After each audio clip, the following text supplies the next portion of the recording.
쌍선봉의 작별. 전라북도 부안이라는 곳에 변산이라는 산이 있는데 이 산에 깊숙한 골짜기로 들어가면 성계골이라는 곳이 있다. 그런데 이 골짜기를 성계골이라고 부르게 된 유래는 다음과 같다. 이시왕국을 창건한 이태조인 이성계는 일찍이 남다른 큰 뜻을 품고 있었다.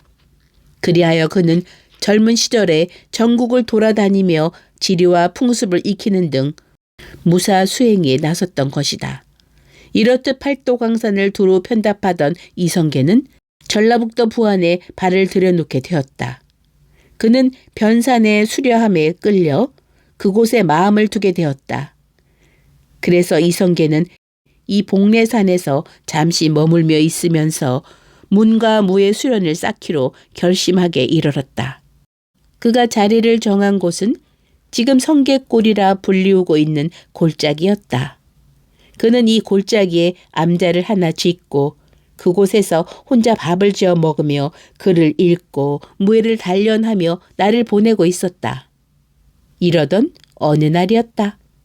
이성계가 저녁밥을 지으려고 산에 올라 나무를 하고 있는데 이 골짜기로 두 노인이 다가오는 것이었다.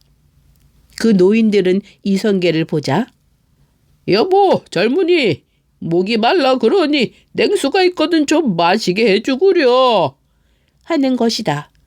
언뜻 보아 그들 두 노인은 보통 사람 같지가 않았다. 어디로 보나 고명한 인품이 풍기는 것이었다.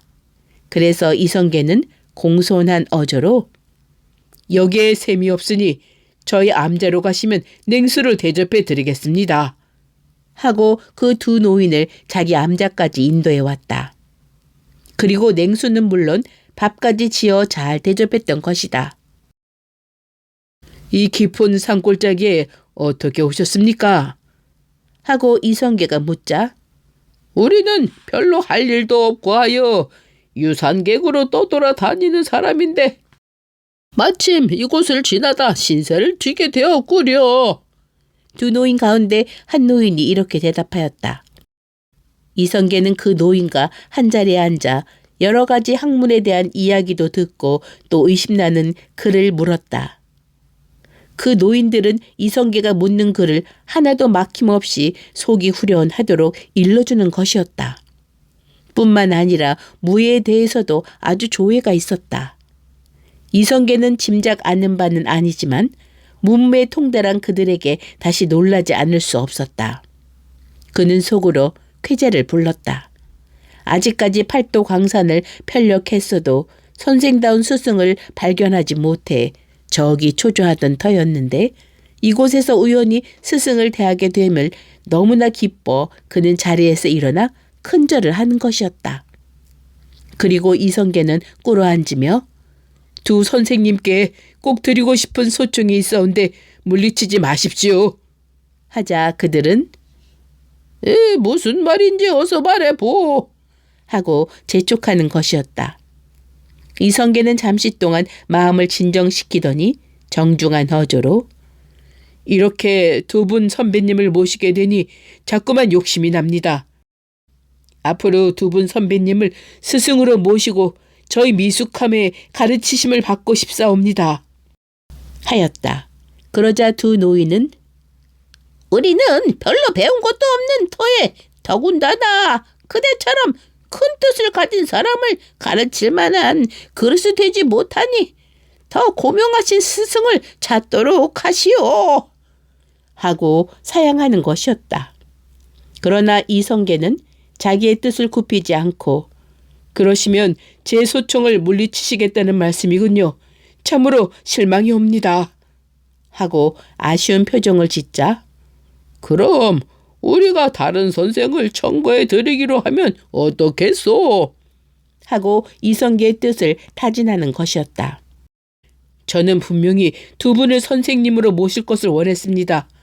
정이나 제 소총을 물리치신다면 그것도 제 운으로 돌리고 내일이라도 보찜을 싸가지고 집으로 내려갈까 합니다.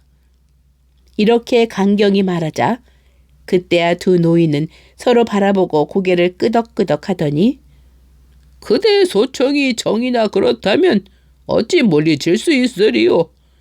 미력하지만 우리가 알고 있는 한도 내에서 공부를 하도록 합시다. 하고 승낙하는 것이었다. 선생님, 감사합니다. 하며 이성계는 일어서더니 다시 공손히 절을 하는 것이었다. 이리하여 그날부터 이성계는 두 선생님을 모시고 글과 무예를 배우기 시작했다. 그런데 원래 총명하고 재치가 있는 성계는 하나를 배우면 10가지를 깨닫고 10가지를 일러주면 100가지를 터득하는 것이었다. 한 노인으로부터 학문을 배우고 또 다른 한 노인으로부터는 무예를 배웠다. 이렇듯 쉴 새 없이 문과 무를 연마하니 그의 뛰어난 체질은 얼마 되지 않아 모두 정통하게 되었다. 두 노인은 크게 칭찬하고 기쁨을 금치 못하며 이제는 됐네. 우리가 아는 것은 모두 전수하였네. 그만하면 자네는 훌륭한 장군이 되었어. 이 세상에 나가 큰 뜻을 이루게 하는 것이었다. 이리하여 문무를 모조리 전수받은 이성계는 오랫동안 정든 선생님과 헤어지지 않으면 안 되었다. 암자를 나서는 두 선생님과 차마 헤어지기가 어려운 이성계는 한 발 한 발 따라 나선 것이 성계골에서 40리나 되는 쌍선봉이라는 곳까지 오게 되었다. 두 선생은 이성계를 돌아보며 정이 아쉬워 따라오면 한이 있겠느냐. 이젠 여기서 돌아가도록 해라 하여 마지못해 그곳에서 멈춰섰다.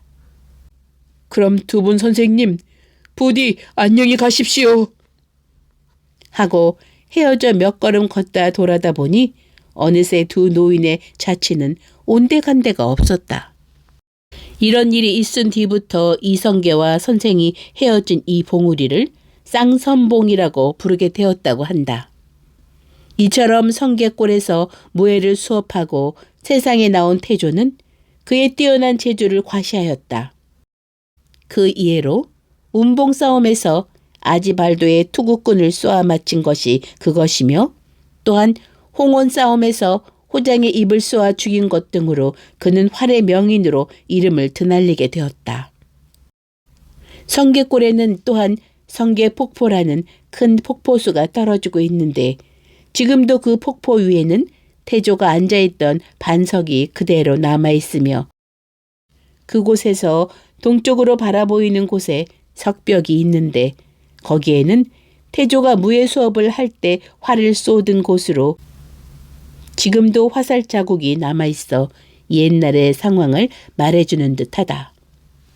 한편 이태조가 거처하던 암자는 지금의 그 흔적은 찾아볼 수 없으나 주춧돌만이 그대로 남아있다는 것이다.